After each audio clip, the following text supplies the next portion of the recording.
America की geography ने America की इकोनॉमी को मजबूत कर रखा है। सऊदी अरब की ज्योग्राफी है, अमीर हो गया सब। सिंगापुर की ज्योग्राफी है, इकोनॉमी मजबूत हो गई। भारत की ज्योग्राफी ने इसकी इकोनॉमी को इतना मजबूत किया कि ये सोने की चिड़िया बनी। लेकिन ये इकोनॉमी सस्टेन करेगी या नहीं करेगी, ये पॉलिटी डिसाइड करता है। आप लाख गाली दीजिए नेताओं को, लेकिन एक बार सोचिए,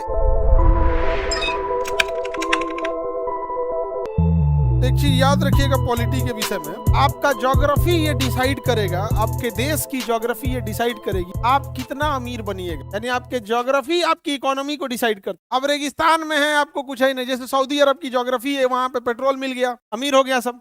सिंगापुर की ज्योग्राफी है, वो रास्ते पे इकोनॉमी मजबूत हो गई। तो ज्योग्राफी इकोनॉमी को क्या कर देता है, मजबूत कर देता है। ज्योग्राफी इकोनॉमी को मजबूत कर देता है। तगड़ा इकोनॉमी होना चाहिए। जैसे भारत की ज्योग्राफी ऐसी थी कि इतनी ज्यादा यहाँ उपज होती थी, इतना व्यापार, इतना मसाला, इतना सूती वस्त्र होता था कि भारत की ज्योग्राफी ने इसकी इकोनॉमी को इतना मजबूत किया कि ये सोने की चिड़िया बनी। ज्योग्राफी किसे मजबूत कर देता है, इकोनॉमी। लेकिन ये इकोनॉमी सस्टेन करेगी या नहीं करेगी, ये पॉलिटी डिसाइड करता है। यहाँ की पॉलिटिक्स जब तक मौर्य वंश के पास था यह मजबूत था, जब तक मगध था पॉलिटी का तब तक था।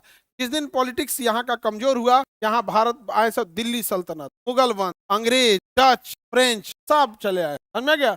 अमेरिका की ज्योग्राफी ने अमेरिका की इकोनॉमी को मजबूत कर रखा है, लेकिन वहां की पॉलिटी ने उस इकोनॉमी को घेर के रखा है। वहां की पॉलिटिक्स बहुत मजबूत। समझ गया। आप क्या करने जा रहे हैं, पॉलिटिक्स पढ़ने जा रहे हैं। हम और आप पॉलिटिक्स पढ़ते पढ़ाते हैं, नेता लोग पॉलिटिक्स करते हैं। समझ में आ गया कि नहीं आ गया। हमसे कई बार पूछा था आप पॉलिटिक्स करेंगे, हम पॉलिटिक्स पढ़ाते हैं। जो करता है आपके नजर में उसे भेजिएगा, पहले बेंच पे दे देंगे हैंडीकैप को। आप लोग का सीट रिजर्व रहता है, जैसे हैंडीकैप, उन लोग के लिए भी एक तो सीट क्या कर देंगे, रिजर्व कर देंगे। आप बताइए पॉलिटिक्स जरूरी है कि नहीं है। आज से लगभग 2500 साल पहले प्लेटो सुकरात ने जो पॉलिटिक्स को बोला है, आज के जमाने में किसी की औकात नहीं है कि उस लेवल का थिंकिंग डेवलप कर सके। आज भी बड़ी बड़ी यूनिवर्सिटीज, बड़े बड़े लेक्चरर प्लेटो के, अरस्तु के थ्योरीम को, उसके दिए गए आइडियोलॉजी को समझाते हैं। समझ में आ गया कि नहीं आ गया।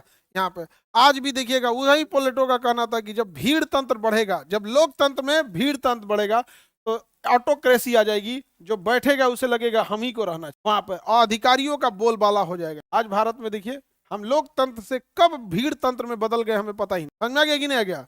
भीड़ तंत्र में हम कब बदल जाते हैं किसी को पता नहीं चलता। ऐसा कुछ नहीं होता है। देखो दिक्कत कब आती है, जब देश लोकतंत्र से भीड़ तंत्र में चला जाता है तो कभी डेवलपमेंट नहीं होता है। उस भीड़ की बात सुनो, उस भीड़ को क्या चाहिए। उस भीड़ को चाहिए हमको अकाउंट में कुछ पैसा, उस भीड़ को चाहिए हमें सुविधाएं, उस भीड़ को चाहिए हमारे लिए पर्सनल मेरे पास क्या आ रहा है। उस भीड़ को नहीं चाहिए कि आपके बगल से सड़क चले जाए, उस भीड़ को ये नहीं चाहिए कि आपके बगल में हॉस्पिटल हो जाए, उस भीड़ को ये नहीं चाहिए कि अच्छी यूनिवर्सिटी हो जाए। उस भीड़ को चाहिए पर्सनल मेरे अकाउंट में क्या आया, फ्री बिजली आया कि नहीं आया, अनाज आया कि नहीं, पैसे आए कि नहीं, अस्पताल फ्री हुआ कि नहीं, स्कूल फ्री हुआ कि नहीं। उसको इससे मतलब नहीं कि क्वालिटी सुधरा कि नहीं।